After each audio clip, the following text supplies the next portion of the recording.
Alors, bonjour à tous. Dans cette vidéo, nous allons parler des nombres relatifs. Alors, plus précisément, des sommes algébriques. Alors, juste une petite définition déjà. Qu'est-ce qu'une somme algébrique? Une somme algébrique, c'est une suite d'addition et de soustraction. Donc, ce sont de longs calculs. Donc, dans les vidéos précédentes, je vous ai expliqué comment additionner deux nombres, comment soustraire deux nombres. Là, il n'est plus question de deux nombres, mais d'une suite d'addition et de soustraction. Alors, donc, exemple, je veux effectuer ce calcul. Donc là, on voit bien qu'il y a une suite d'addition et de soustraction. Donc ce calcul, évidemment, on ne va pas le faire en une fois. Il va falloir suivre plusieurs étapes. Donc première étape, lorsque vous avez ce genre de calcul, première chose à faire, ce que je vous conseille, c'est de transformer toutes vos soustractions en addition.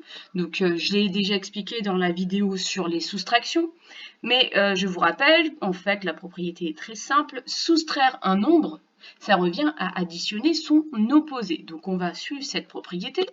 Donc du coup, au départ, j'avais moins 9,7 plus 3 moins 7,8 plus moins 6,9 moins 2,1.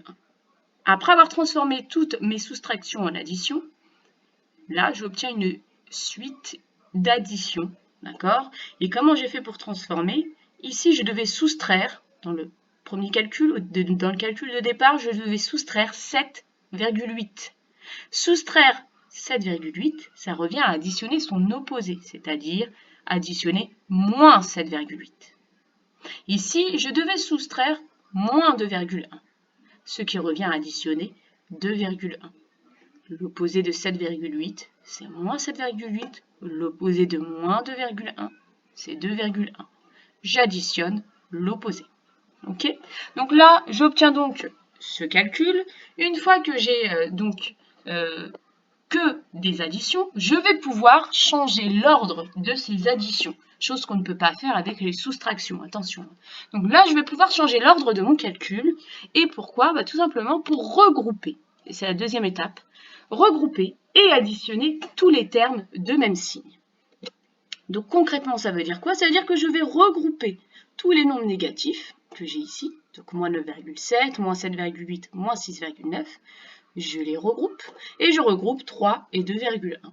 Pourquoi? Parce que je vais tout simplement additionner tous les nombres négatifs ensemble et tous les nombres positifs ensemble parce que ça c'est une addition très simple à faire. Donc comment je fais? Je garde le signe commun au nombre là, donc ici ce sera négatif et j'additionne tout simplement 9,7, 7,8 et 6,9, ce qui me donne 24,4. Je fais la même chose avec 3 et 2,1, je les additionne, ce qui me donne 5,1.